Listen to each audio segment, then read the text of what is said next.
कॅन्सरची demand काय आपल्याला, त्याच्यामध्ये द्यायचंय काय नेमकं ते कळलं पाहिजे, की जेणेकरून आपण पुढे योग्यरित्या मार्गक्रमण करू शकतो. म्हणजे याची भीती तर बाळगली नाही पाहिजे. जर तुम्हाला ती परीक्षा करायची ना, तर 100% एफर्ट्स आपण त्याच्यामध्ये दिले पाहिजे. परीक्षेची जी रिक्वायरमेंट आहे ना, ती कळली पाहिजे महत्त्वाचं. आणि महत्त्वाचं की सर ॲक्सेप्टन्स पाहिजे गोष्टींचा. जर की मला कुणी जरी येऊन सांगितलं ना, की बाबा ह्या गोष्टी तुझ्या चुकतायत बरं का, तर तू व्यवस्थितरित्या केलं पाहिजे. चुकातनं शिकलं पाहिजे सर महत्त्वाचं. आणि की ॲनालिसिस केलं पाहिजे गोष्टींचं, की काय चुकतंय आपलं नेमकं.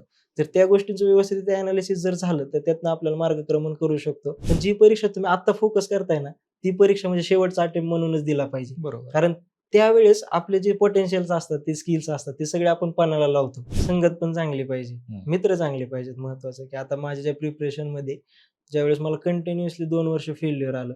पण एक सोशल कॅपिटल जे असतं, की ते वर्क होतं कुठं ना कुठेतरी. तर त्या मित्रांनी मला त्यावेळेस त्या सदम्यातनं काढण्याचं व्यवस्थितरित्या काम केलं, की असं म्हणजे सोर्स बदलू नका. जर सोर्स बदलला ना, तर इफेक्टिव्ह रिव्हिजन होत नाही तुमची. अगदी बरोबर. आणि जे काही तुमचे हातातले मार्क्स असतात ना, ते व्यवस्थितरित्या तुम्ही प्रिपरेशन होतच नाही. लिटरली 5 महिने ज्यावेळेस मी अभ्यास करायचो शेवटचे, अलिप्तवादी धोरण होतं माझं. सोशल मीडियापासून दूर राहिलो. त्यानंतर YouTubeचे जे नोटिफिकेशन होते ते सगळे ब्लँक केले आणि कन्सिस्टंट एफर्ट आणि राइट डिरेक्शननी.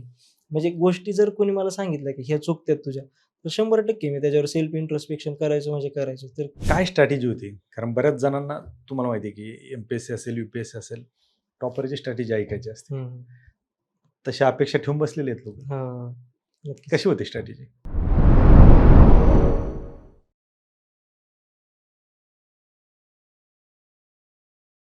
नमस्कार, मी किरण निंबोरे आणि आपण पाहताय वास्तुकट्टा. आपल्या सर्वांना माहिती आहे, की राज्यसेवा 2024 मध्ये जी कृषीची ॲड होती, त्याच्यामध्ये प्रथम क्रमांकाने ज्यांची निवड झाली आणि उपसंचालकपदी ज्यांची आता नियुक्ती झालेली आहे, असे शाहिद शेख सर आपल्यासोबत आहेत. सर वास्तुकट्ट्यावरती खूप खूप स्वागत. धन्यवाद सर. धन्यवाद. तर खरं तर वास्तुकट्टा म्हटलं की अधिकारी हो हे एक सर. समीकरण झालेलं आहे. हो सर. त्यात टॉपर असेल तर ते विशेष आकर्षण असतं विद्यार्थ्यांना. हो सर.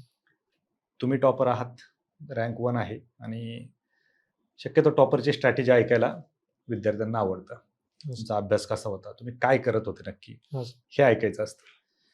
पूर्वी तर मला माहिती आहे की तुम्ही पूर्वी यू-पी-एस-सीची पण तयारी करत होतात. हो, हो. त्यानंतर तुम्ही राज्यसेवेकडे हो सर. शिफ्ट झालात. हो. ॲग्री असल्यामुळे ही ॲग्रीची जाहिरात आली. त्याच्यात तुम्ही आज यशस्वी झालात आणि हो सर. नक्कीच. पहिला क्रमांक तुमचा आलाय. काय सांगाल ह्या सगळ्या प्रवासाची सुरुवात कुठून झाली? हो सर. प्रथमतः मी 2018 ते 22 पर्यंत बी-एस-सी ॲग्री शिवाजीनगर, पुणे येथे केलं. बरं. आणि त्याच्यानंतर मी ठरवलं होतं, की ग्रॅज्युएशनमध्येच असताना कॉम्पिटिटिव्ह एक्झामिनेशनचा अभ्यास करायचा आहे. हं. मग त्यासाठी मी सेकंड इयरपासून एक यू-पी-एस-सीची 3 इयर्सची इंटिग्रेटेड बॅच राहते युनिक अकॅडमीची. त्यातले मी 2 वर्ष कंटिन्युअसली ती बॅच केली, की जेणेकरून एक कन्सेप्च्युअल क्लॅरिटी भेटली आणि जी-एसचा बेस कळला, की हां, नेमकं प्रिपरेशन काय लेव्हलपर्यंत जाऊ शकतं. आणि त्याच्यानंतर मग 2022 नंतर मी ज्यावेळेस पास आउट झालो, तर ज्ञानप्रबोधिनी सदाशिव पेठ पुणे हा माझ्यासाठी एक चांगला ऑप्शन होता, की प्रिपरेशनसाठीचा यू-पी-एस-सीच्या. मी तिथं गेलो फॅसिलिटेशन बॅचला मी तिथं ॲडमिशन होतं माझं. 2023 आणि 24ची मी यू-पी-एस-सीची प्रिलिम्स दिली. पण ओके. अनावधानाने मला तिथं अपयश आलं. त्याच्यानंतर मी सीनियर्सला भेटलो, मग बोलणं झालं, तर त्याबद्दल त्यांचं असं म्हणणं आलं, की ॲग्री एम-पी-एस-सीची ॲड येणार आहे. तर तू एक चान्स तरी घे ॲग्री एम-पी-एस-सी कर. कारण की त्यांना माहीत होतं, की मी व्यवस्थितरित्या अभ्यास करत होतो. एक सगळ्यांना माहीत होतं, की हा अभ्यास करतोय. फक्त की कुठेतरी थोड्या गोष्टी चुकतायत. त्या फक्त व्यवस्थितरित्या ह्यांनी जर ॲनलाईज केलं आणि ॲग्री एम-पी-एस-सीला म्हणजे टेक्निकल बॅकग्राऊंड चांगलं होतं माझं. तर ते व्यवस्थितरित्या करू शकतो, हा होऊ शकतो, हा त्यांना विश्वास होता. त्याच्यानंतर मी ॲग्री एम-पी-एस-सीचा करण्याचा निर्णय घेतला 2025 मध्ये निर्णय घेतला. 2024 मध्ये निर्णय घेतला. त्यानंतर प्रिलिम्सची तयारी मी सुरू केली. तर त्यावेळेस मला राज्यसेवेच्या प्रिलिम्सबद्दल एवढं काही माहीत नव्हतं. मग सर्वात पहिल्यांदा मी काय केलं, की पी-वाय-क्यू आणि सिलेबस मॅपिंग केली. पी-वाय-क्यू आणि सिलेबस मॅपिंग व्यवस्थित केल्यामुळे कळलं, की हां बाबा कोणते कोणते टॉपिक्स वेगळे. जसं की महाराष्ट्राचा इतिहास असेल, भूगोल असेल, त्याच्यानंतर इकॉनॉमिक्ससाठी काही टॉपिक्स असतात, डेमोग्राफीसारखे. मग ते टॉपिक्स व्यवस्थितरित्या ॲनलाईज केले. मग अगोदर 10 वर्षाचे मी पेपर सोडवले. मग त्यातनं कळलं, की हा प्रिलिम्सला आपला आवाका येऊ शकतो आणि माझं एक टार्गेट होतं, की एक 100 मार्क मला प्रिलिम्सला पाहिजे, ओके. की जेणेकरून मला एक राज्यसेवे आपल्या ॲग्रीची मेन्स देता येईल. बरोबर. पण तिथं मला एवढे भारी मार्क आले, की 127 मार्क त्यावेळेस मला तिथं होते. मग मी राज्यसेवेची मेन्स पण दिली आणि त्यासोबत ॲग्रीची मेन्स पण दिली आणि ओके. त्याच्यानंतर 24 डिसेंबर 2025ला ॲग्रीच्या मेन्सचा निकाल लागला आणि इंटरव्ह्यूसाठी क्वालिफाय झालो. त्याच्यानंतर 10 फेब्रुवारी 2025ला शेवटचा माझा इंटरव्ह्यू होता. मग शेवटच्या दिवशीच इंटरव्ह्यू होता आणि त्या दिवशी GML लागली आणि रँक 1नी मी क्वालिफाय झालो त्या परीक्षेसाठी. काय सिच्युएशन होती ज्यावेळेस रिझल्ट लागला आणि कळलं की बाबा आपण पहिले आलो? त्यावेळेस सर जर सांगायचं झालं की माझा 12 वाजता इंटरव्ह्यू संपला. बरं. त्याच्यानंतर आम्ही जेवण वगैरे केलं आणि गाडी बुक केली होती. 3:30 वाजता आम्ही मार्गक्रमण पुण्याला करायला लागलो. आणि त्याच्यानंतर एक 3:30 ते 5:30 पर्यंत वातावरण एकदम खेळीमेळीचं होतं, की म्हणजे झालंय आता की काही टेन्शन नाही, बघूयात जे असेल ते असेल. पण एक प्रथा राहते की 6:30 ते 7:30च्या दरम्यान ॲग्री एम-पी-एस-सीचा किंवा एम-पी-एस-सी असेल तर ते GML लागते, जनरल मेरिट लिस्ट.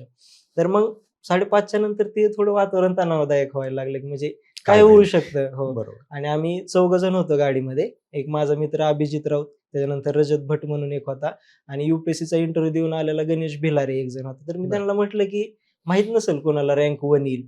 आणि त्याच्यानंतर कृषी प्रबोधिनीचे विशाल भोंग सर, त्यांनी मला 6:28 फोन केला, की "शाहिद तुझी रँक 1 आली." ते मला विश्वास बसण्यासारखंच नव्हतं. सर म्हटलं मीच आहे का खरंच? तुम्ही एकदा चेक करा म्हटलं. त्याच्यानंतर माझा मित्र वैभव, त्याचा दुसरा फोन आला त्याचा, की म्हटलं झालंय तुझं सिलेक्शन. नाही म्हटलं मला अगोदर ती PDF पाठव, मला नाव चेक करू दे. मग मी त्याच्यानंतर इंटरव्ह्यूचा जो टोकन नंबर होता तो चेक केला, रोल नंबर चेक केला. त्यानंतर जन्मतारीख चेक केली. म्हटलं की डिक्लेअर करण्याच्या अगोदर तर गोष्टी बरोबर. माहीत पाहिजेत, की हां बाबा आपण नक्की आहोत का? आपणच आहोत का? हो. आणि त्यावेळेस म्हणजे असं झालं, की ह्या सगळ्या गोष्टी अनएक्सपेक्टेड होत्या. म्हणजे माझ्यासाठी माहीत होतं, की मी एक 20-30 मध्ये येऊ शकतो. पण प्रथम क्रमांक येणं ही खरंच खूप मोठी गोष्ट होती महाराष्ट्रामध्ये आणि एकंदरीत ग्रामीण पार्श्वभूमी असल्यामुळे, की म्हणजे माहीत नव्हतं, की बाबा हे असं होऊ शकतं. मग त्याच्यानंतर माझा भाऊ जो होता, लहान भाऊ, तो व्यवसाय करतो. त्याने मला ह्या सगळ्या प्रिपरेशनमध्ये एक फायनान्शियल आणि मेंटल सपोर्ट करण्याचं भरपूर मोठं काम केलं. बरं. मी त्याला पहिला फोन लावला, की झालंय म्हणून. तो म्हटला, "झालं का? म्हणजे महाराष्ट्रात पहिला आला का?" म्हणला. "हो," म्हणलं, "महाराष्ट्रात पहिला." त्यानंतर माझे काका आहेत, इम्रान काका म्हणून. त्यांना फोन केला, की त्यांचा पण रोल माझ्या प्रिपरेशनमध्ये खूप मोठा होता. त्यांना फोन केला. मग त्यानंतर शुभचिंतकांचे भरपूर फोन यायला लागले. मग ते अटेंड करणं असेल. पण त्यावेळेस मोमेंट असा होता माझ्यासाठी, की त्या गोष्टी, की हां, म्हणजे झालोय. ही पचवायला म्हणजे खूप वेळ जात होता मला आणि तो आनंद तर खरंच वेगळा होता, की म्हणजे हां, एकदाच झालं, आपण सुटलो ह्या परीक्षेमधनं आणि रँक 1 आपला आला. कॉन्फिडंट होतो होईल, पण रँक 1 येईल ही खूपच अनिश्चित होतं. बरोबर. कारण एकतर तुमची डिस्क्रिप्टिव्ह हो, एक्झाम होती. हो. त्याच्यामुळे ते मार्क्स माहीत नसतील हो, हो. आणि रिझल्ट इंटरव्ह्यू झाला आणि लगेच तुमचा एक 5-6 तासामध्ये हो. तुम्हाला तो विचार करायला पण हां, वेळ भेटलेला वेळच नव्हता. भेटला नाही. या सगळ्या गोष्टींमध्ये ज्यावेळेस आता तुम्ही UPSC करत होतात, त्याच्यानंतर तुम्ही MPSCकडे शिफ्ट झालात आणि ती पहिलीच मला वाटतं डिस्क्रिप्टिव्ह एक्झाम असेल. हो सर, हो सर. याचा काय तुमच्या UPSCचा अभ्यास आणि ही डिस्क्रिप्टिव्ह याचा काही फरक पडला, तुम्हाला फायदा झाला? हो सर. UPSCमध्ये आहे ना वैकल्पिक विषय राहतो आपल्याला ॲग्रीकल्चर ऑप्शनल म्हणून. ॲग्रीकल्चर ऑप्शनल मी 2 वर्ष केला होता. त्याच्या व्यवस्थितरित्या नोट्स काढलेल्या होत्या. ॲग्रीकल्चर ऑप्शनलचा जो विषय आणि त्याच्यानंतर ॲग्रीची जी मेन्स आहे, ह्याच्यामध्ये एकंदरीत एक 40-50% साम्य आहे. बरं. म्हणजे तो अभ्यासक्रम माझा 40-50% अगोदरच झालेला होता. मला फक्त 40-50% जो अभ्यासक्रम आहे, तो फोकस करायचा होता, की तो मी 5 महिने केला आणि त्याच्यानंतर जो ॲन्सर रायटिंगची प्रॅक्टिस मी UPSCमध्ये केली होती. म्हणजे की फोरम IS एक प्लॅटफॉर्म आहे, मेन्स गाइडेड प्रोग्राम. माझी ज्यावेळेस पहिली प्रिलिम्स अनुत्तीर्ण झालो मी 2023ची.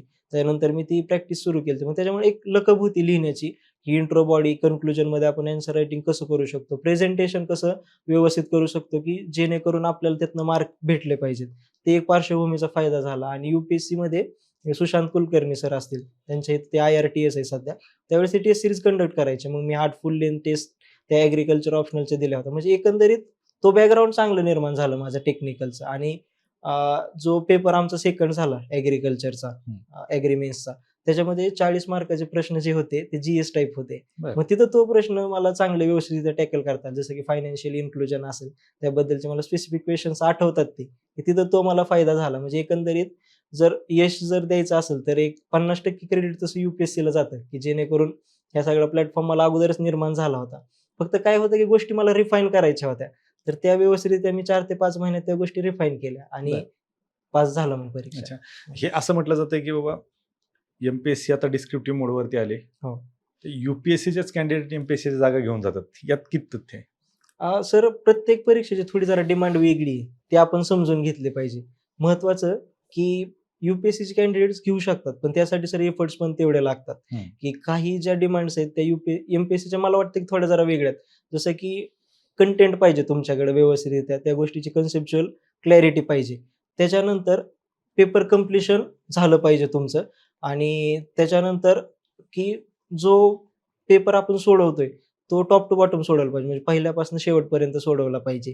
ते एक महत्त्वाचं. आणि त्यासोबतच की तुम्ही जी प्रिपरेशन करताय, त्याच्यामध्ये तुम्हाला जे स्ट्राँग पॉइंट्स आणि वीक पॉइंट्स जे आहेत ना, ते आयडेंटिफाय करता आले पाहिजेत. एक्झॅक्टली. आणि वीक पॉइंट्स आयडेंटिफाय करून त्याच्यावर तुम्ही काम केलं पाहिजे. म्हणजे माझं तर असं होतं की जे स्ट्राँग पॉइंट्स आहेत, हं. मी अधिकाधिक चांगले करेल, की जेणेकरून मला तिथं चांगले मार्क पडतीलच. पण वीक पॉइंट जे होते, ते मी ऑन एन एव्हरेजपर्यंत नेण्याचा प्रयत्न करेल, की जेणेकरून ओव्हरऑल मार्क चांगले येतील. बरोबर. आणि त्यासोबतच की यू-पी-एस-सीच्या मुलांना तर फायदा राहीलच. कारण की पहिल्यापासून ॲन्सर रायटिंगची प्रॅक्टिस असल्यामुळे.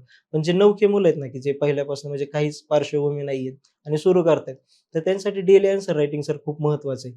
आणि मग आपण ज्यावेळेस विचार करतो, की डेली ॲन्सर रायटिंग मग कसं करायचं? एक तर टॉपरच्या ॲन्सर कॉपी असतात, त्या बघितलं पाहिजे आणि जे लिहितोय आणि ते आपण मॅच करून बघितलं पाहिजे, की हां बाबा, खरंच की हे मॅच होतंय का? आणि त्या लेव्हलला आपण तो गाठण्याचा प्रयत्न केला पाहिजे. आणि महत्त्वाचं ह्याच्यामध्ये तुमची ॲन्सर रायटिंगचं जे प्रेझेंटेशन आहे ना, ते खरंच महत्त्वाचा रोल प्ले करतं एम-पी-एस-सीमध्ये.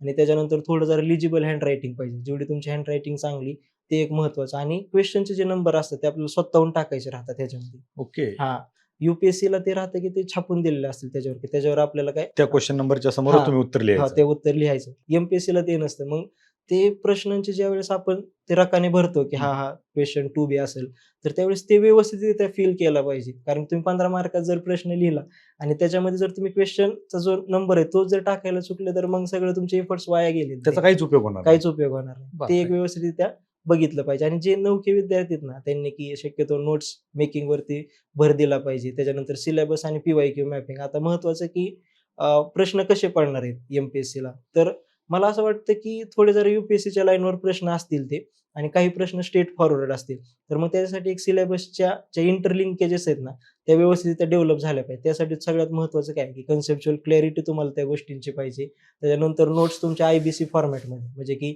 इंट्रो, बॉडी आणि कन्क्लुजन फॉर्मॅटमध्ये नोट्स तयार पाहिजेत. त्यानंतर ॲन्सर रायटिंगची प्रॅक्टिस केली पाहिजे. त्याच्यानंतर व्हॅल्यू ॲडिशन जे तुम्हाला टेस्ट सीरीजमधनं भेटतंय, ते थोडंफार व्हॅल्यू ॲडिशन केलं पाहिजे नोट्समध्ये. त्यासोबत एक डाटा आणि फॅक्ट शीट ही मेंटेन ठेवली पाहिजे सर तुम्ही. ओके. आणि त्याच्यानंतर ज्या डेफिनेशन्स आहेत, समजा टेक्निकल सब्जेक्ट जर असेल, तर त्या प्रॉपर डेफिनेशन्स आहे तशा, कोणत्या सायंटिस्टनी कोणत्या वर्षी दिल्या आहे तशा तिथं छापण्यात आलेल्या पाहिजे तुमच्याकडनं. म्हणजे एवढं सांगणं राहील मला. आणि त्याच्यानंतर जे तुम्ही ॲन्सर रायटिंगची प्रॅक्टिस करतायत ना, त्यातनं ज्या गोष्टी तुम्ही चुकतायत, की म्हणजे प्रेझेंटेशनमध्ये चुकत असताल किंवा एकंदरीत तुमचा इंट्रो चांगला होत नसेल, कन्क्लुजन चांगलं होत नसेल, तर ते बघणं महत्त्वाचं आहे, की आपण नेमकं चुकतोय कुठं? कारण एक मार्क मेन्समध्ये महत्त्वाचा असतो अगदी बरोबर. आणि तो ओव्हरऑल इम्पॅक्ट करतो. समजा की 20 प्रश्न जर असतील, तर ते एकंदरीत 20 मार्क म्हणजे हा खूप मोठा इम्पॅक्ट असतो. म्हणजे पेपर 1ला समजा 20 मार्क, पेपर 2ला 20 मार्क, म्हणजे असे एकंदरीत 40 40 मार्क मार्क ते हे बाहेर काढू शकतात ते तुम्हाला. बाहेर काढू शकतात तुम्हाला प्रिपरेशनमधनं. मग याच की बरोबर. थोड्या ज्या बारीक-बारीक गोष्टी आहेत ना, त्याच्यावर आपण अभ्यास केला पाहिजे. तुम्ही सांगितलं की नोट्स काढत होते तुम्ही हं, किंवा हं. नोट्स कशा काढल्या पाहिजेत. हो, हो. बरेच विद्यार्थी आहेत की त्यांना आता तुम्ही सांगितलं, हं. पण त्यांना हा डाऊट असतो की नोट्स काढायचे म्हणजे नक्की करायचं काय? हो. कारण आता मी पाहतो की बरेच विद्यार्थी येतात, सुरुवातीला अभ्यासाला सुरुवात करतात. आता समजा आपण बोलतोय, तुम्ही हं. सांगितलं नोट्स काढा. ते पुस्तक घेऊन बसतील हं, हं. आणि नोट्स काढायला सुरुवात करतील. बरोबर. कधी-कधी त्या पुस्तकापेक्षा त्यांच्या नोट्सचा आकार जास्त हो, होतो. बल्की नोट्स होतात. हो. हं. काय केलं पाहिजे ते, की शॉर्ट नोट्स जर काढायचे असतील तर कशा पद्धतीने त्यांनी तयारी केली पाहिजे? तर सगळ्यात महत्त्वाचं की कन्सेप्च्युअल क्लॅरिटी तुम्हाला पाहिजे. हं. आणि नोट्स तुम्ही फर्स्ट हँडला कधीच नाही काढल्या पाहिजेत. एक 2-3 रीडिंग तरी ॲटलीस्ट झालेल्या पाहिजेत. त्यानंतर तुम्ही नोट्स मेकिंग काढायला सुरुवात केली पाहिजे.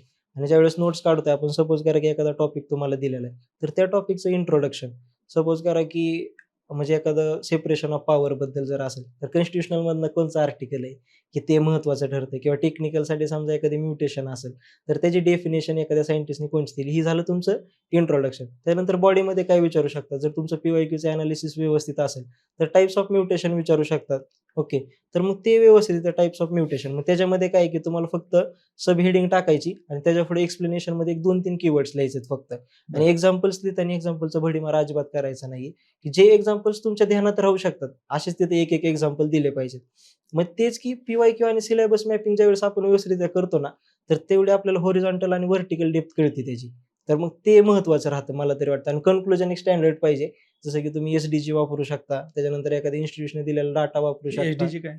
Sustainable development goals. ओके. हां, म्हणजे की ते वापरू शकता. आता क्लायमेट रेझिलियंट ॲग्रीकल्चर जर असेल, त्याच्यामध्ये कोणचं एखादं एस-डी-जी बसतंय का? ते बघितलं पाहिजे. क्लायमेट ॲक्शन एस-डी-जी आय थिंक 13 आहे. तर मग असे तुमचे जर तिथं आले तर मग ते एक उत्तराला अजून एक म्हणजे व्यवस्थितरित्या रिफ्लेक्ट करतात त्या गोष्टी.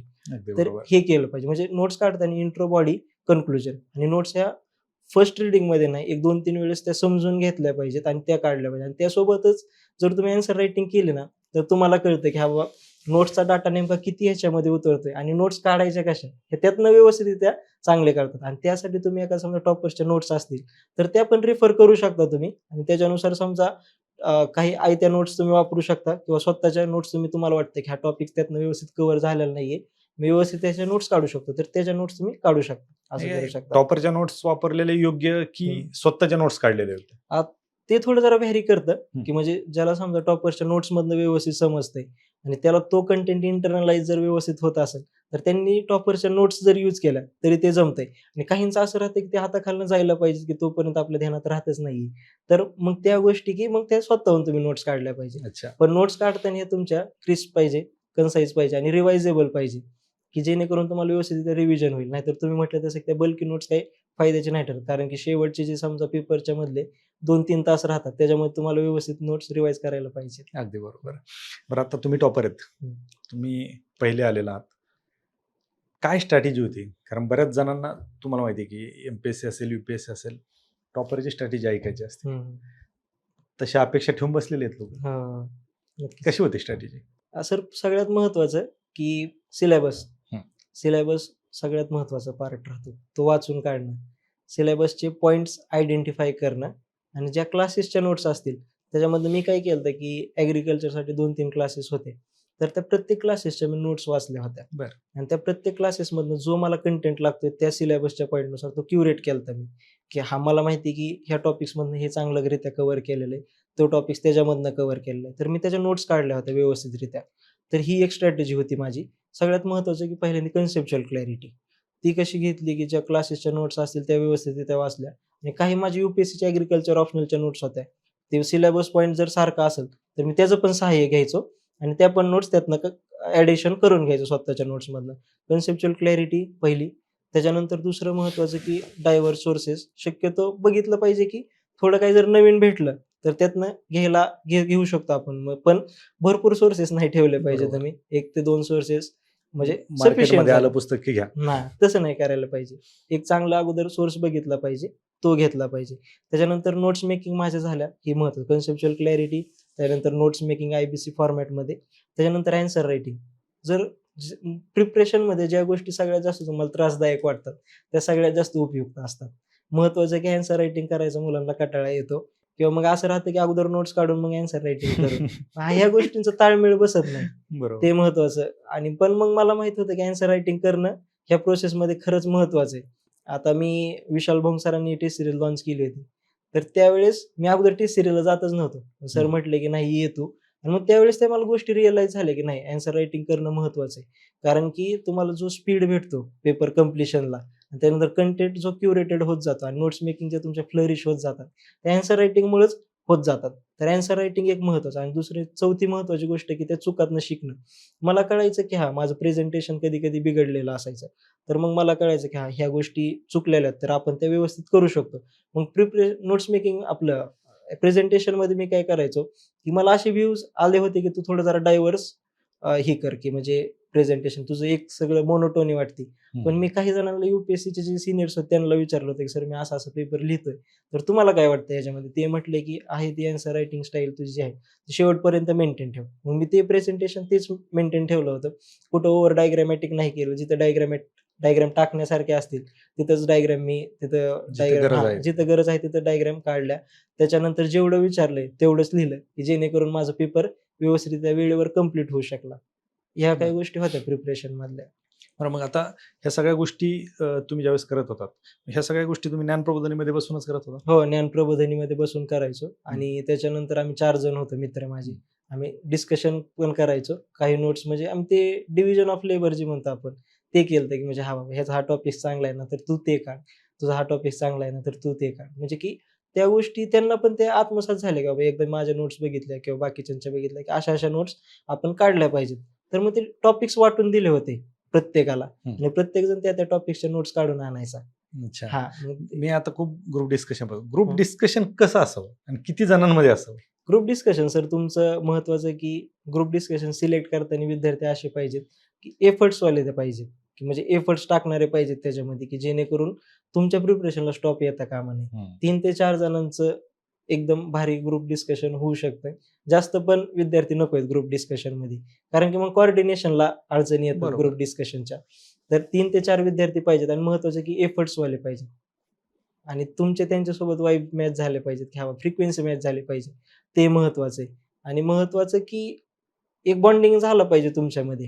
ते एक महत्वाचं आहे ग्रुप डिस्कशनमध्ये, की हां, बाबा ह्याला जर काही अडचणी आल्या तर आपण त्यासाठी मार्गक्रमण करू शकतो. आता आमच्या ग्रुपमध्ये असायचो आम्ही, तर त्यावेळेस कुणाला समजा नाही काही नोट्स काढायला जमले किंवा मी जर असेल तर मला बाकीचे पण समजून सांगायचे, की बाबा ह्या गोष्टी तू कर. बाकीच्यांना नाही कळलं तर मी समजून सांगायचं. मग पेपर चेकिंग असेल, ह्या गोष्टी. इफेक्टिव्ह ग्रुप डिस्कशन काय आहे, की जे टॉपिक्स तुम्ही अगोदर ठरवून घेतलेत, त्या वेळेवर आणि त्या ठिकाणी व्यवस्थितरित्या कंप्लीट झाले पाहिजेत. म्हणजे त्या वेळेमध्ये समजा 1.5 तास आम्ही डिस्कशन करायचो किंवा 2 तास करायचो. तर त्या ह्याच्यामध्ये दुसरा मुद्दा कोणचा नसायचा. फक्त आमचं डिस्कशनच. मग त्याच्यानंतरचं काही 10-15 मिनिटं असेल तर इन जनरल गप्पा चालायच्यात. पण त्या 2 तासामध्ये फक्त ते इफेक्टिव्ह गोष्टी इफेक्टिव्ह होणं गरजेचं झाल्या आहे. पाहिजेत असं मला वाटतं. बरोबर. तर आता भरपूर विद्यार्थी येतात आणि तुम्हाला माहिती आहे ॲग्रीवाले बऱ्यापैकी क्राऊड हा हं. एम-पी-एस-सीकडे आलेला आहे. हं. कशा पद्धतीने यांनी सुरुवात केली पाहिजे अभ्यासाला? कारण तुम्ही तर आधी यू-पी-एस-सीची तयारी करत हो, होतात. बरोबर. त्यानंतर तुम्ही इकडे वळलात. तर हे जे हं. नवीन विद्यार्थी सुरुवात करतायत, त्यांनी काय केलं पाहिजे? म्हणजे प्रिलिमसाठी जर सांगायचं राहिलं, हं. तर प्रिलिमसाठी महत्त्वाचं की जे बुक लिस्ट सगळ्या अवेलेबल आहेत ऑनलाईन प्लॅटफॉर्मवर. त्या बुक लिस्टमधनं आपण बघितलं पाहिजे की सगळ्यात जास्त टॉपिक्स कशातनं कव्हर होतात आणि काही टॉपिकसाठी आपण वेगळी पण बुक लिस्ट वापरू शकतो. पण एक बुक लिस्ट आपली एकदा फिक्स झाली, की त्या बुक लिस्टवरच आपल्याला काम करायचं आहे आणि तोच कंटेंट आपल्याला व्यवस्थितरित्या वाचायचा आहे आणि रिवाईज करायचा आहे आणि टेस्ट सीरीजमधनं तो आपल्याला आयडेंटिफाय करायचा आहे, की जे टॉपिक्स पहिल्यापासून व्यवस्थितरित्या विचारले गेलेले आहेत किंवा हायलाइटेड टॉपिक्स आहेत, ते आपले चुकता कामा नये. तर ही झालं तुमची एकतर बुक लिस्ट बनवणं. त्यानंतर हायलाइटेड टॉपिक्स तुम्ही व्यवस्थितरित्या रिवाईज करणं आणि नोट्स मेकिंगमध्ये जे टॉपिक्स खरंच आपल्याला वाटतात, की आपले वीक पॉइंट्स आहेत, तर त्याच्या नोट्स काढल्या पाहिजेत आणि नोट्स काढताना त्या कंपॅरेटिव्ह फॉर्मॅटमध्ये केल्या पाहिजेत. जसं की कॉन्स्टिट्यूशनल, नॉन कॉन्स्टिट्यूशनल बॉडीज जर असतील, तर ह्या चार्ट फॉर्मॅटमध्ये केल्या पाहिजेत. काही गोष्टी असतात त्या डायग्रामॅटिक फॉर्मॅटमध्ये केल्या पाहिजेत, जेणेकरून की इफेक्टिव्ह रिव्हिजन होऊ शकतं. आणि महत्त्वाचं की जे पी-वाय-क्यू असतात, ते खरंच खूप महत्त्वाचे आहेत. आता मी ज्यावेळेस प्रिलिम्स करत होतो, प्रमोद चौगुले सर असतील, त्यांची एक पी-वाय-क्यू एनालिसिसचे सेशन्स होते. मी ते पर्चेस केले होते एक्सलन्स अकॅडमीवरनं. त्याचा खरं फायदा झाला, की म्हणजे एकंदरीत पेपर सेटरचा माइंडसेट काय, तो ओळखता आला पाहिजे आपल्याला. त्यातनं काही लॉजिक्स आपण डिराईव्ह करू शकतो का, हे कळलं पाहिजे. कारण की प्रश्न एक 70 ते 75 क्वेश्चन सगळ्यांना माहीत असतात बऱ्यापैकी. जे 25 प्रश्न असतात ते सगळ्यासाठी अज्ञात असतात. बरोबर. तर त्यासाठी तेच महत्त्वाचं की पेपरचा माइंडसेट काय? की त्यांचं काय म्हणणं आहे ह्याच्या मागे, की बाबा ऑल ऑफ द अबोव्ह कधी बरोबर असतं का? कधी चुकीचं असतं? नेमकं त्याच्यामध्ये जे कीवर्ड्स दिलेले असतात, त्या कीवर्ड्समधनं आपण काही गोष्टी डिराईव्ह करू शकतो का? तर ह्या सगळ्या गोष्टींचा ताळमेळ बसला पाहिजे आपल्याला. मग त्यासाठी मी ती बॅच घेतली होती. ती मला उपयुक्त ठरली. आणि काही यू-पी-एस-सीच्या माझ्या नोट्स होत्या आणि त्यासोबतच एम-पी-एस-सीसाठी मी काही टॉपिकसाठी नोट्स काढल्या होत्या. जसं की महाराष्ट्राचा इतिहास असेल, आप्पा हातनुरींच्या नोट्स वापरल्या होत्या. त्याच्यानंतर भूगोलासाठी प्रेमराज चव्हाण सरांच्या नोट्स होत्या, त्या वापरल्या होत्या. इकॉनॉमिक्ससाठी किरण देसले सरांचं पुस्तक होतं. त्यातनं पण महत्त्वाचे टॉपिक्स जे बरोबर. प्रिलिमसाठी विचारतात. ह्या प्रिपरेशनमध्ये सिलेबस आणि पी-वाय-क्यू मॅपिंग हे खरंच खूप महत्त्वाचं आहे. ते तुम्हाला खरंच एक दिशा दाखवण्याचं काम करतं.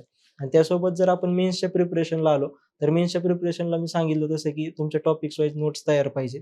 त्यासाठी मग तेच की conceptual clarity, notes making, answer writing, त्यानंतर ॲन्सर रायटिंगमधनं चुका ज्या झाल्या त्यासाठी ॲक्शनेबल इनपुट्स आणि ते इनपुट्स आपण इम्प्लिमेंटेशन केल्यावर किती व्यवस्थितरित्या ते वर्क झालंय आणि ते खरंच फायदेशीर आहे का हे बघितलं पाहिजे. आणि त्यासाठी एक गुड मेंटर शोधला पाहिजे आपण, की हा बाबा की यांनी अ, परीक्षा दिलेल्या आहेत अगोदर कुठेतरी कोणत्यातरी इंटरव्ह्यूला होते. म्हणजे आता जर डिस्क्रिप्टिव्हसाठी जर बघायला जर गेलो, तर एखाद जे सीनियर्स कंटिन्युअसली मेन्स लिहितात किंवा कंटिन्युअसली यू-पी-एस-सीच्या इंटरव्ह्यूला असतात. हे खरं आपल्याला मार्गदर्शक ठरू शकतं. आणि त्यासोबतच की आत्ता मला काही गोष्टी जाणवतात त्या की प्रेझेंटेशन आणि अक्षर महत्त्वाचंच आहे. तर त्यावर आपण थोडं काम केलं पाहिजे.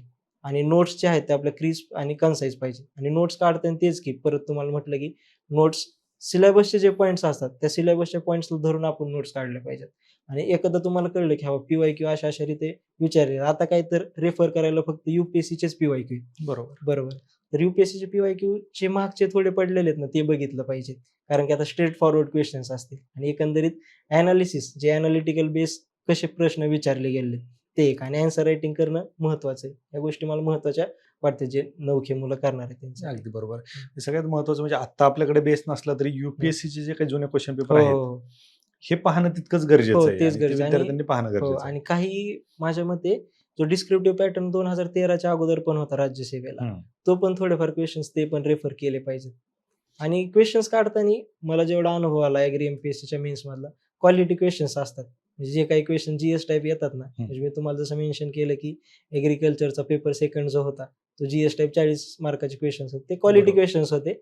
इंटरलिंकेजेस त्याच्यामध्ये दिसत होते, आणि ते क्वेश्चन्स आपल्याला कीवर्ड शोधून शोधून लिहावं लागायचे, असं होतं. अच्छा. तुम्ही ज्यावेळी डिस्क्रिप्टिव्हची तयारी करत होतात म्हणजे राज्यसेवेसाठी, त्यावेळेस तुमच्याकडे मागचा अनुभव होता. हो. विद्यार्थी आता भीती खूप आहे मनामध्ये हं, विद्यार्थ्यांच्या. हं, म्हणजे राज्यसेवा असेल किंवा तुमच्या ॲग्रीचे हं. असेल किंवा इंजिनिअरिंग सर्व्हिसेसच्या हं, असेल. हं. भीती एवढी बसली डिस्क्रिप्टिव्ह पॅटर्नची, हं, की आता काय होणार? हं, हे आपल्याला जमूच शकत नाही. हं. अशी एक धारणा झाली विद्यार्थ्यांची. बरोबर. तर तुम्ही दोन्ही टप्प्यामध्ये होतात. काय सांगाल, की ही जर भीती दूर करायची असेल तर विद्यार्थ्यांनी काय केलं तर पाहिजे? सगळ्यात महत्वाचं की ॲक्सेप्टन्स महत्वाचा आहे ह्या प्रोसिजरमध्ये. एक्झॅक्टली. तोच होत नाहीये. हां, तो महत्वाचा आहे. आणि मी गणेश तामणार सरांचा व्हिडिओ बघितला हं. येण्याच्या अगोदर. ते एक शब्द त्यांनी अतिशय उत्तम वापरला की आपदा में अवसर. म्हणजे खरं आहे, ॲज अ चॅलेंज बघण्यापेक्षा ह्याच्याकडे अपॉर्च्युनिटी म्हणून आपण बघितलं पाहिजे. आणि आपल्याकडल्या ज्या क्वालिटीज आहेत ना, त्या सगळ्या पणाला लावल्या पाहिजेत. आणि महत्वाचं की ह्यातनं आयडेंटिफाय केलं पाहिजे की आपल्या स्ट्रॉंग पॉइंट काय आणि वीक पॉइंट काय. समजा एखाद्याचं असं राहतं की काही त्याला जो टॉपिक्स असतात ते खूप चांगल्यारीत्या जमत असतात. मग ते टॉपिक्स आपण व्यवस्थितरित्या अजून कसं करू शकतो, ते एक. आणि आन्सर रायटिंग सर ह्याच्यामध्ये महत्त्वाचं ठरतं. आणि एक महत्त्वाचं की मी तुम्हाला जसं म्हटलं की चॅलेंज नाहीये ही, अपॉर्च्युनिटी म्हणजे स्वतःच्या. आणि मुलांकडे राहतं ते. आपण 11वी-12वीला पेपर लिहिलेले असतात, 10वी पर्यंत पेपर लिहिलेले असतात. त्यानंतर जे डिग्रीमध्ये असतील, डिग्रीचे पेपर पण आपण लिहितोच. लिहिलेच. हां, म्हणजे वेगळं काही नसतंय. बरोबर. फक्त ते आपल्याला कळलं पाहिजे की ॲन्सरची डिमांड काय आहे आपल्याला. त्याच्यामध्ये द्यायचंय काय नेमकं ते कळलं पाहिजे, की जेणेकरून आपण पुढे योग्यरित्या मार्गक्रमण करू शकतो. म्हणजे याची भीती तर बाळगली नाही पाहिजे.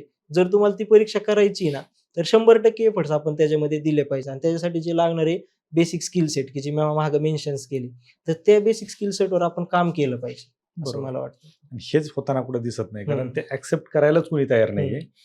पण आता पर्याय नाही. आता एक हो. एक्झाम झालेली आहे. हं. त्याच्यानंतर आता पुढे जे होईल ते होईल. हो. म्हणजे एक जर सांगायला गेलं तर अनिश्चितता भरपूर आहे या सगळ्या बरोबर. डिस्क्रिप्टिव्हमध्ये, की माहीत नसतंय. मला पण नव्हतं माहिती की रँक 1 येईल का नाही येईल. पण महत्वाचं आहे की फ्लुइड कॉन्फिडन्स की तो पाहिजे तुमच्यात, की हां बाबा मी करू शकतो, हे पाहिजे महत्वाचं. आणि त्या टाईम बाउंड मॅनरमध्येच केलं पाहिजे सर, की भरपूर दिवस पण नाही लांबवलं पाहिजे. जर कळलं तुम्हाला की 1-2 वर्षात नाही आपली डिस्क्रिप्टिव्ह होणार आहे, तर मग कुठेतरी दुसरं मग ऑब्जेक्टिव्हचे जर काही पॅटर्न्स असतील, तर त्या एक्झाम तुम्ही देऊ शकता. ते एक कळलं पाहिजे. म्हणजे 2 वर्षात अंदाज येऊन जातो प्रिपरेशनचा, की हां बाबा आपण करू शकतो की नाही करू शकत. बरोबर. तुम्ही किती वर्ष घालवले या क्षेत्रात? मी 3.5 वर्ष प्रिपरेशन केलं. तसं बरं. तर मी कॉलेजच्या सेकंड इयर पासून केलं होतं. पण फुल फ्लेज जर म्हणायला गेलं तर मी 2022 ते आत्ता 2026 फेब्रुवारी, फेब्रुवारी 2026 म्हणजे एक 3.5 वर्ष मी फुल फ्लेज प्रिपरेशन केलं त्या ओके. गोष्टींचं. जे राज्यसेवेची मेन्स ही पहिलीच मेन्स होती तुमची? हो, हो. पहिलीच मेन्स होती. ओके. यूपीएससीची मेन्स दिलेली नाही. नाही दिले. पण मग आता ह्या सगळ्या प्रवासामध्ये तुम्ही सांगताय 3.5 वर्षामध्ये हं. तुम्हाला यश मिळालं. 3-4 वर्षात यश मिळतं असं हं. गृहीत धरूयात आपण. हो, पण आजही महाराष्ट्रामध्ये 8-10 वर्ष अभ्यास करणारे पण विद्यार्थी आहेत. हो सर. काय बरं काय चुका होतात नक्की? सर थोडं मला वाटतं की ह्या गोष्टीमध्ये आहे ना, की सगळ्या गोष्टी तुम्हाला त्या त्या व्यवस्थितरित्या झाल्या पाहिजे सर. की जसं की मेन्सला जे होतं, तर मेन्सला मला माहीत होतं की परीक्षेची जी रिक्वायरमेंट आहे ना, ती कळली पाहिजे महत्त्वाचं. आणि महत्त्वाचं की सर ॲक्सेप्टन्स पाहिजे गोष्टींचा. जर की मला कुणी जरी येऊन सांगितलं ना, की बाबा ह्या गोष्टी तुझ्या चुकतायत बरं का, तर तू व्यवस्थितरित्या केलं पाहिजे. तर मी त्याचं आत्मचिंतन करायचो. एक रिफ्लेक्शन तरी असतं ना, ते करायचो की हां बाबा, ह्या गोष्टी जर चुकताय ना माझ्या, तर मी ह्याला महत्त्वाचं ह्याच्यातनं शिकल मी काहीतरी. मग ते ज्युनियर्स असतील, सीनियर्सनी मला जे काही सांगितलं, त्यांनी जेवढं सांगितलं मी ते व्यवस्थितरित्या इम्प्लिमेंटेशन केलं. आणि स्वतःचं एक ॲनालिसिस राहतं. त्याला आपण सेल्फ ॲनालिसिस किंवा सेल्फ इंट्रोस्पेक्शन म्हणतो, की त्यातनं मला गोष्टी कळल्या होत्या, की माझं चुकतंय काय नेमकं. तर ते चुकणं महत्त्वाचं आहे. आणि स्वतःची एक जी स्ट्रॅटेजी असते, काही थंब रूल्स सगळ्यांना लागू राहतात. पण एक जी स्ट्रॅटेजी असते ना, एक स्वतःची काहीतरी स्ट्रॅटेजी असते. तर मला माहीत होतं, की मला भरपूर जण सांगायचे, की डायव्हर्स थोडं जरा प्रेझेंटेशन ठेव. पण मला एक वाटायचं, की हा पेपर बघितला ना, व्यवस्थित दिसतोय, तो मोनोटोनस काय वाटू द्यात. पण एकंदरीत शेवटपर्यंत तो फ्लो मेंटेन ठेवला हा मला वाटायचा. हं. मग त्याच्यामुळे मी ते माहीत होतं. मग त्याच्यामुळे मी स्वतःची ती स्ट्रॅटेजी केली. आणि महत्वाचं की 8 ते 10 वर्ष आता काय झालं की कोरोनाच्या काळामध्ये काही वेळेस ॲड पण नाही आल्या. मग त्याला पण आपण काही करू शकत नाही. मग ते पण त्या 6 ते 8 वर्षामध्ये ते गणलं जातंय. तर मग तसं बरोबर. 4च वर्ष प्रिपरेशन झालं. पण महत्वाचं तेच की चुकातनं शिकलं पाहिजे सर महत्वाचं. आणि की ॲनालिसिस केलं पाहिजे गोष्टींचं की काय चुकतंय आपलं नेमकं. तर त्या गोष्टींचं व्यवस्थितरित्या ॲनालिसिस जर झालं, तर त्यातनं आपल्याला मार्गक्रमण करू शकतो. आणि त्यासाठी ॲक्सेप्टन्स ही गोष्ट खरंच महत्वाची आहे. बरोबर. आणि नक्कीच. गुड मेंटर एक असणं सोबत महत्वाचं आहे. नाही, हे खरं विद्यार्थ्यांनी लक्षात घेणं गरजेचं हं. आहे. तर किती तास अभ्यास करायचे? सर सकाळी मी 7:30ला यायचो हं, आणि संध्याकाळी 11ला. मग दुपारी जेवण केल्यावर एक अर्धा तास झोपायचो. तर मग हं. एकंदरीत 10:30 ते 11 तास होत होता माझा अभ्यास. आणि शेवटचे जे 5 महिने होते म्हणजे जानेवारी 2025 ते मे 2025 पर्यंत मी सगळ्या गोष्टींना बऱ्यापैकी अलिप्त झालो होतो. कारण मला माहीत होतं की हा जो चान्स मला भेटलाय, एकंदरीत एक 800 दिवस यासाठी गेले होते. आणि ही जी एक्झाम होती म्हणजे शेवटची प्रिपरेशन असल्यासारखीच दिली होती. म्हणजे हा जो अटेम्प्ट आहे, शेवटच्या अटेम्प्ट सारखा द्यायचा आणि तो एक सर कॉन्फिडन्स असणं महत्त्वाचं आहे, की म्हणजे तुम्ही नंतर परीक्षा द्या, त्याबद्दल माझं काही दुमत नाहीये.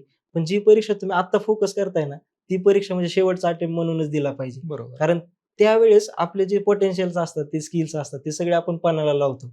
आणि त्यावेळेस मग ते व्यवस्थितरित्या आपला अभ्यास पण होतो. आणि ती एक थोडी जरा भीती पण राहते, की बाबा हां, आपण शेवटचा अटेम्प्ट जर देतोय, तर आपण स्वतःचे लिमिट्स पण पुश करतो. आणि त्याच्यामधनं आपल्याला एक यशाकडे मार्गक्रमण होतं आपलं. बरोबर. आता ह्या सगळ्या गोष्टींमध्ये बरेच विद्यार्थी तुम्हाला भेटायला येत असतील, हं, की अभ्यास कसा करू किंवा कोणाला सुरुवात करायची असेल, काही हं, पालक येत असतील, हं, की बाबा आमच्या पाल्याला अधिकारी बनायचंय, कशी हं, सुरुवात केली पाहिजे? हं. काय सांगू त्यांना? अ, महत्वाचं आहे की सर काही आता गट वेगळा आहे थोडा. हं, काही ग्रॅज्युएशनमध्ये आहेत, काही अजून 11वी-12वीला आहेत. जे विद्यार्थी 11वी-12वीला आहेत ना, त्यांचं तर मला म्हणणं राहील की शक्यतो टेक्निकल बॅकग्राऊंडची डिग्री घ्या. कारण की ह्या परीक्षेमध्ये अनिश्चितता भरपूर राहते, भरपूर. की जेणेकरून तुम्ही नंतर काहीतरी प्लॅन बी तुमच्याकडे एक स्ट्राँग असू शकतो. आणि जे रिसेंटमध्ये आता प्रिपरेशन करताय, की ज्या मागे ज्या गोष्टी मी नमूद केल्या, की महत्त्वाचं चुकातनं शिका तुम्ही. त्याच्यानंतर एक गुड मेंटर तुमच्या सोबत पाहिजे. आणि त्याच्यानंतर कन्सिस्टन्सी, डिसिप्लिन आणि हार्ड ह्या गोष्टी महत्त्वाच्या आहेत. त्या खरं महत्त्वाच्या. म्हणजे काही विद्यार्थ्यांचं असं होतं, की एक दिवस 12-14 तास अभ्यास केला, मग दुसऱ्या दिवशी अभ्यासच केला नाही. कन्सिस्टन्सी महत्त्वाची. म्हणजे 10.5 ते 11 तास जरी अभ्यास केला तुम्ही, तरी तो व्यवस्थितरित्या अभ्यास वारंवार करणं महत्त्वाचं आहे. ते महत्त्वाचं आहे आणि त्याच्यानंतर चुकातनं एक शिकलं पाहिजे, बरोबर. असं हे वाटतं सगळ्यात मला. महत्त्वाचं म्हणजे कन्सिस्टन्सी असणं खूप हो, गरजेचं आहे. खूप गरजेचं आहे. नाहीतर 2-3 दिवस मस्तपैकी 15-15 तास अभ्यास करायचा, नंतर हं. 3 दिवस डायरेक्ट गायब. हो, हो. ते नाही महत्त्वाचं. बरोबर. आणि त्यासोबतच एक संगत पण चांगली पाहिजे. हं. मित्र चांगले पाहिजेत महत्त्वाचं, की आता माझ्या ज्या प्रिपरेशनमध्ये ज्यावेळेस मला कंटिन्युअसली 2 वर्ष फेल्युअर आलं. पण एक सोशल कॅपिटल जे असतं, की ते वर्क होतं कुठं ना कुठेतरी. तर त्या मित्रांनी मला त्यावेळेस त्या सदम्यातनं काढण्याचं व्यवस्थितरित्या काम केलं, की "हां बाबा, तो कॉन्फिडंट आहे, तो अभ्यास पण व्यवस्थित करतोय. फक्त तू गोष्टी काही चुकतायत ना, त्या एनालिसिस कर आणि त्यातनं बरोबर. शिकत जा." हे महत्त्वाचं. मग ते एक मला एक वातावरण चांगलं भेटलं. आणि त्याच्यामुळे मग यशाकडे मार्गक्रमण झालं हं. माझं. असं. नक्कीच. ह्या सगळ्या गोष्टींमध्ये ज्यावेळेस तुम्ही अभ्यास करत होतात, हं, काय म्हणजे बऱ्याच विद्यार्थ्यांना हे जाणून घ्यायचं असतं, की टॉपरची बुक लिस्ट. हं. कुठली पुस्तकं वापरायची तुम्ही? आता प्रिलिमसाठी, पॉलिटीसाठी जर असेल तर एम. लक्ष्मीकांत वापरायचो. हं. त्याच्यानंतर जिओग्राफीसाठी मी बेसिक एन-सी-आर-टी केलत्या 11वी-12वीच्या. बरं. आणि त्यासोबतच वर्ल्ड मॅपिंगसाठी सुदर्शन गुर्जर सरांचे व्हिडिओ होते. ते व्हिडिओ मी बघून काढले होते. त्याच्यानंतर जिओग्राफी झालं. हिस्ट्रीसाठी. हिस्ट्रीसाठी ल्युसंटचं जी-केचं पुस्तक राहतं. त्याच्यामध्ये एन्शियंट आणि मिडिव्हल त्यातनं केलतं. आणि त्यासाठी मॉडर्नसाठी मी स्पेक्ट्रमचं एक पुस्तक राहतं अशोक सरांचं, ते केलं होतं. त्याच्यानंतर सायन्ससाठी सचिन भस्के सरांची बॅच केली होती प्रिलिमसाठी हं. आणि त्यासोबत त्यांचं बुक एक रेफर केलं होतं. त्याच्यानंतर क्वेश्चन एनालिसिससाठी किंवा पी-वाय-क्यू एनालिसिससाठी मी 21,000चा एक ठोकळा भेटतो आपल्याला. हं. त्यातनं ते क्वेश्चनचं एनालिसिस व्यवस्थितरित्या केलं होतं. असं ओके. आणि होती बुक लिस्ट. मेन्ससाठी? मेन्ससाठी मग तेच की क्लासेसच्या नोट्स ज्या होत्या त्याच बरोबर आहे. केल्या होत्या. कारण आणि त्यावेळेस तेवढं हां, मटेरियल अवेलेबल मटेरियल नव्हतंच. अवेलेबल नव्हतं. आणि ऑप्शनलसाठी काही पुस्तकं होती.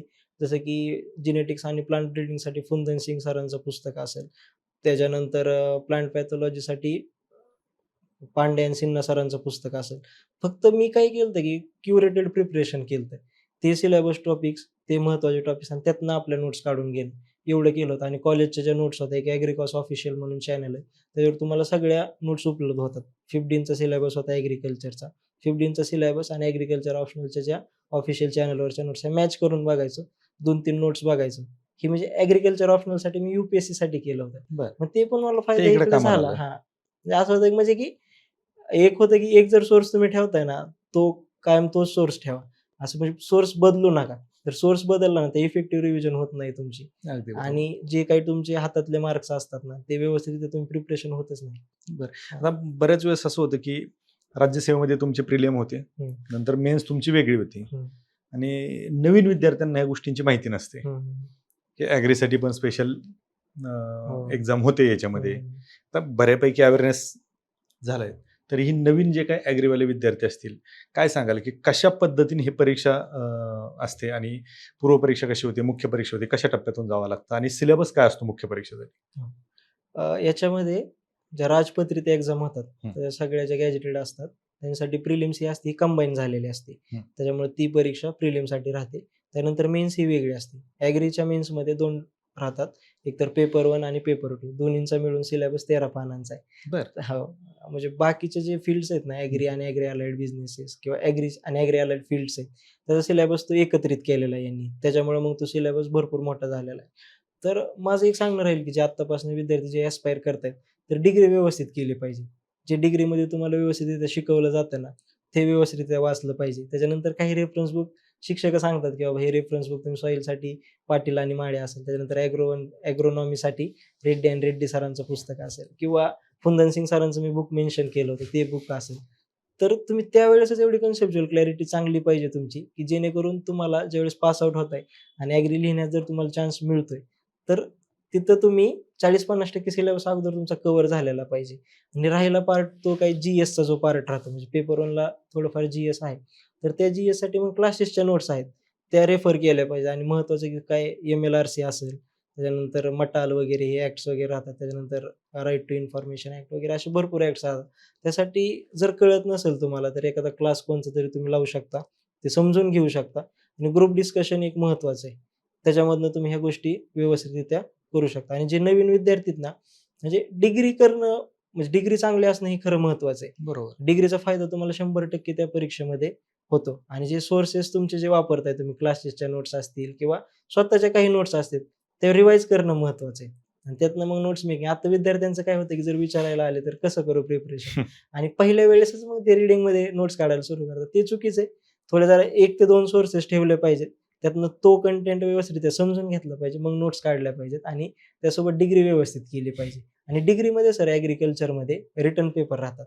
तर मग तो फायदा इथं पण होतो आपल्याला बरोबर. डिस्क्रिप्टिव्हमध्ये. बरोबर. तर ते रिटन पेपर आपण कॉन्शियसली व्यवस्थितरित्या लिहिले पाहिजेत.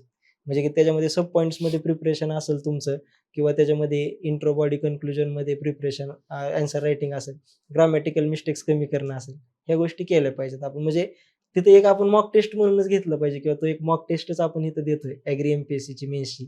तर तो चान्स तिथे घेतला पाहिजे विद्यार्थ्यांनी. बरोबर.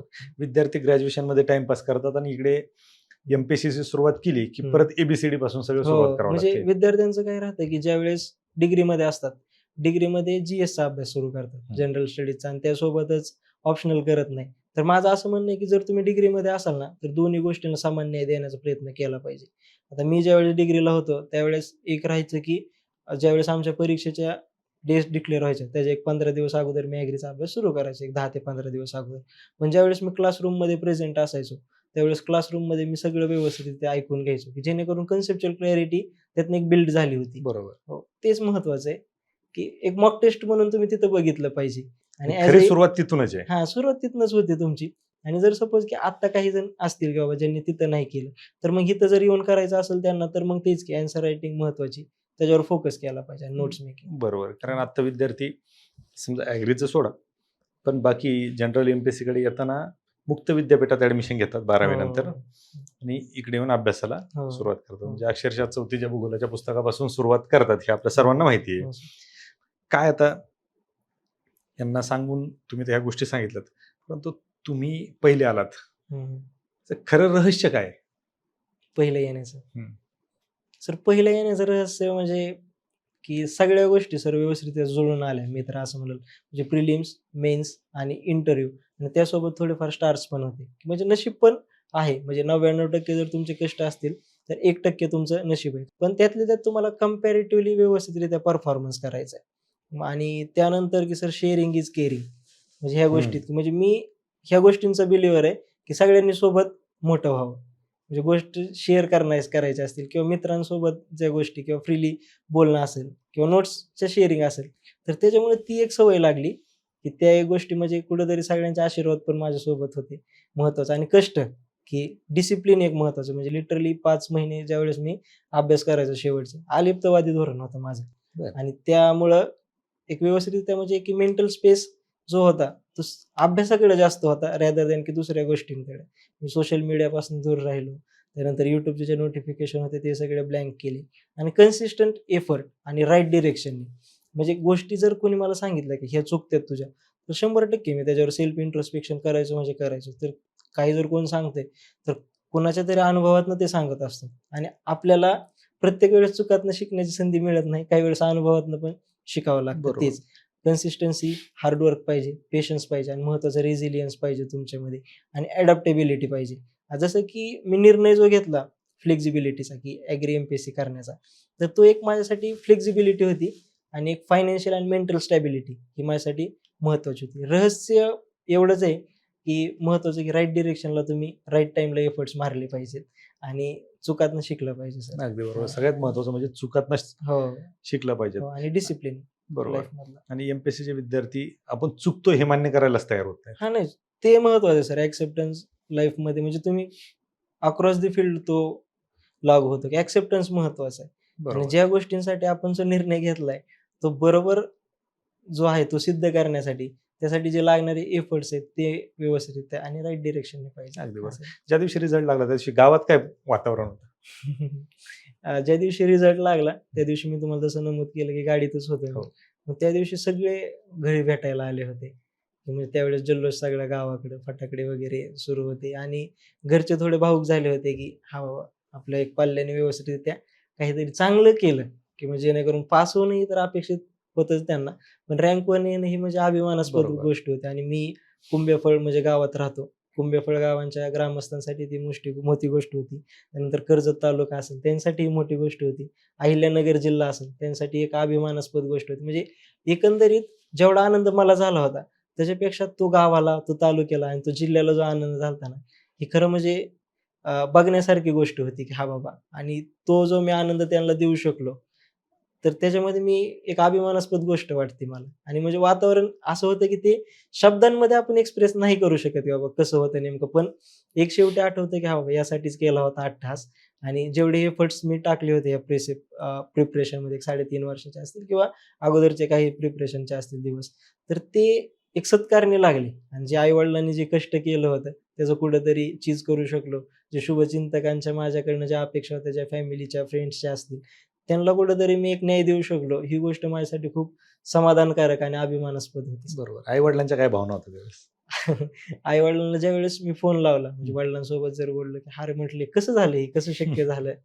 आणि मग ते भावुक झाले, रडायला लागले. आईचं पण सेम, आजोबांचं पण सेम, भाऊ पण सेम. म्हणजे की तेच की एक मिक्स फिलिंग होते त्यांच्या, की प्राउड फिलिंग होती आणि जे आनंद अश्रू होते, ते थांबतच नव्हते त्यांचे, की "हां बाबा, आपला मुलगा झाला." कारण की मी ज्या बॅकग्राऊंडमधनं येतो, एकतर अल्पभूधारक शेतकरी. काही दिवस वडील माझे मजुरीचे पण कामं करायचे त्यासोबतच. त्याच्यानंतर भावाने कोरोनाच्या काळामध्ये व्यवसाय सुरू केला एक सेकंड फेज नंतर हं. आणि तो व्यवसाय व्यवस्थितरित्या चालू शकला, की जेणेकरून मला एक फायनान्शियल स्टॅबिलिटी भेटली आणि जो एक म्हणजे माझे चुलते जे होते, ते त्यावेळेस 2000 मध्ये हं. सख्खे चुलत-चुलते होते. ते त्यावेळेस डी-वाय-एस-पी झाले होते. महाराष्ट्रातनं 2 नंबर क्रमांक होता बरं. त्यांचा. हो. तर मग एक लेगसी कुठेतरी एक वारसा जो आहे, तो चालू ठेवला यांनी. तर त्यांना ती एक अभिमानास्पद गोष्ट होती. मग एकंदरीत सगळ्या मिक्स फिलिंग होत्या आणि फॅमिलीसाठीही चांगली गोष्ट होती, की बाबा हां, हे करू शकला. ग्रामस्थ असतील त्याचं मेन्शन केलं मी, जिल्हा, तालुका सगळ्यांसाठी चांगलं होतं. बरोबर आहे. तर आज वास्तव कट्ट्यावरती आपण बोलतोय. काही वास्तववादी गोष्टी ह्या आवर्जून विचाराव्या वाटतात, की तुम्ही 3-3.5 वर्ष घेतले. हं. तुलनेने म्हणजे आत्ताच जर ॲव्हरेज काढलं तुम्हाला खूप लवकर यश हो, मिळालं. नक्कीच. आजही 8-10 वर्षापासून अभ्यास करणारे हो. विद्यार्थी इथं आहेत. किती वर्ष या क्षेत्रात घालवली पाहिजेत? सर 2 वर्षात तर तुम्हाला कळतं, की बाबा इथं आपला निभाव लागू शकतो की कसं नाही लागू ओळखायचं पण? शकतो. महत्त्वाचं समजा जर तुमच्या 2-3 प्रिलिम्सच जर निघत नसतील, तर मग ते ओळखून जायला पाहिजे, की हा बाबा आपलं कुठेतरी मेजर लॅक्युनाज आहे. बरोबर. आणि जे 4-5 5वे प्रयत्न म्हणजे यू-पी-एस-सीसाठी जर सांगायचं जर झालं, तर एकंदरीत एक 3 ते 4 अटेम्प्ट लागतात तुम्हाला. म्हणजे जर व्यवस्थित तुम्हाला पास व्हायचंच असेल. पण जर त्याच्यानंतर जर होत नसेल, तर मग काहीतरी तुमच्या गोष्टी चुकतायत. ह्या गोष्टींचं आपण एनालिसिस केलं पाहिजे.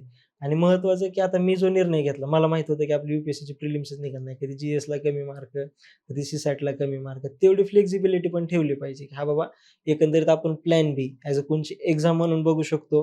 गव्हर्नमेंट सर्व्हिस असेल किंवा ॲज अ दुसरा आपण बिझनेस करू शकतो, काही गोष्टी करू शकतो.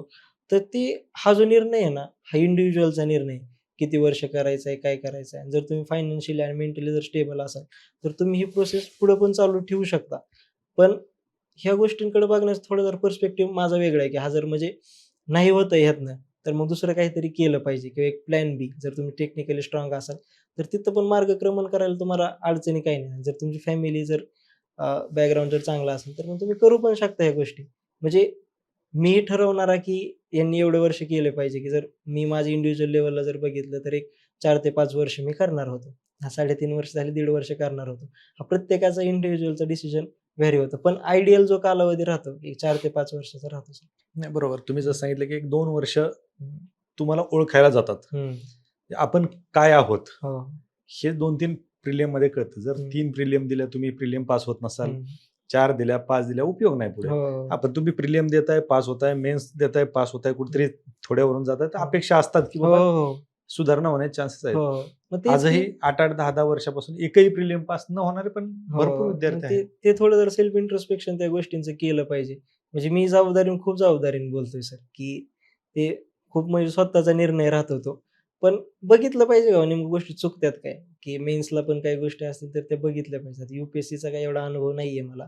पण एम-पी-एस-सीत जे मला पहिल्या वेळेस यश भेटलं, तर त्यावेळेस तेच की सेल्फ इंट्रोस्पेक्शन माझं चांगलं होतं आणि रिफ्लेक्शन पण चांगलं होतं. त्याच्यामुळे या गोष्टी शक्य होऊ शकल्या आणि सगळ्यांची साथ होती. अगदी बरोबर. आज तुम्ही पहिले आल्यामुळे किंवा अधिकारी झाल्याच्या नंतर बऱ्यापैकी रिलेटिव्ह असतील, गावातली लोकं असतील किंवा इतर मित्रमंडळी असतील, हं. हे विचारायला येतात, की मला हे करायचंय किंवा माझ्या मुलाला करायचंय, माझ्या पुतण्याला करायचंय, माझ्या भाच्याला करायचंय. स्पर्धा परीक्षेमध्ये त्यांना यायचं असतं. हं. ते तुम्हाला विचारायला येत असतात. नक्कीच. अशा वेळेस काय सल्ला देता? तेच की ग्रॅज्युएशन तुमचं स्ट्राँग ठेवा, की जेणेकरून तुमचा प्लॅन बी एक व्यवस्थित राहील आणि त्याबरोबरच की टाईम बाउंड मॅनरमध्ये प्रिपरेशन असेल, की ठरवून घ्या तुम्ही, की स्वतःच्या हिशोबाने. मला तर वाटतं की 4 ते 5 वर्ष सफिशियंट आहे त्या प्रोसिजरसाठी. जर नाही होत आहे तर मग काहीतरी मेजर गोष्टी चुकतायत. तर मग एवढं सजेशन राहतं, की ग्रॅज्युएशन तुम्ही व्यवस्थितरित्या करा. कारण की मुलांना प्लॅन बी स्ट्राँग राहील आणि त्यासोबतच की एक 4 ते 5 वर्ष तुम्ही हे प्रिपरेशन करू शकता. म्हणजे ह्या 2च गोष्टी मी बऱ्यापैकी त्यांना सांगतो. जर होत नसेल तर दुसरं काहीतरी बघितलं पाहिजे. अगदी बरोबर सर. खरं तर ह्या वास्तवादी गोष्टी त्यांना सांगणं खूप गरजेचं आहे. हो. आज आपण पाहतो, की पूर्वी डॉक्टर, इंजिनियर बनणं हे स्वप्न असायचं. हं. आताही ते स्वप्न आहे, परंतु स्पर्धा परीक्षेकडे येण्याचा आणि सरकारी अधिकारी बनण्याचा कल खूप वाढलाय हो, हो. बरोबर. आणि आपल्याला वास्तव माहिती आहे, की जे विद्यार्थी आता जी पदं भरली जातात, त्याच्यासाठी जे फॉर्म भरले जातात, त्यात नॉट 1% सुद्धा विद्यार्थी येस, येस. यशस्वी होऊ हो, शकत सर. नाहीत. नक्कीच. ज्या अर्थात आम्ही नेहमी सांगत असतो, की रिक्त जागा आहेत त्या भरा. सगळ्या रिक्त जागा जरी भरल्या, तरी फक्त 10% विद्यार्थी सिस्टीममध्ये येऊ शकतात. त्याच्यामुळे ही रिॲलिटी त्यांच्यापर्यंत जाणं गरजेचं आहे. हं. आणि आपण म्हणतो सोनारानेच कान टोचले पाहिजेत. तसं तुमच्या तोंडून ह्या जर गोष्टी आल्या, तर कुठेतरी त्याला व्हॅल्यू आहे. हो. बाकी कुणी सांगितलं तर त्याला किंमत नाहीये. बरोबर आहे. अर्थात तुम्ही टॉपर आहात आणि हे टॉपर आहात, तुम्ही पहिले आलात हे म्हणणे एवढं ते सोपं नाहीये. हं. तुमचे ते कष्ट आहेत, तुमची मेहनत आहे, तुमचं प्लॅनिंग आहे आणि तुमची स्ट्रॅटेजी. या सगळ्या गोष्टी तुम्ही वास्तव गट्ट्यावरती मांडलात. आमच्या विनंतीला मान दिला आणि आलात. वास्तव मांडलं आणि विद्यार्थ्यांना स्ट्रॅटेजी सांगितली अभ्यासाची. त्याबद्दल आपलं मनःपूर्वक आभार. थँक्यू. धन्यवाद सर.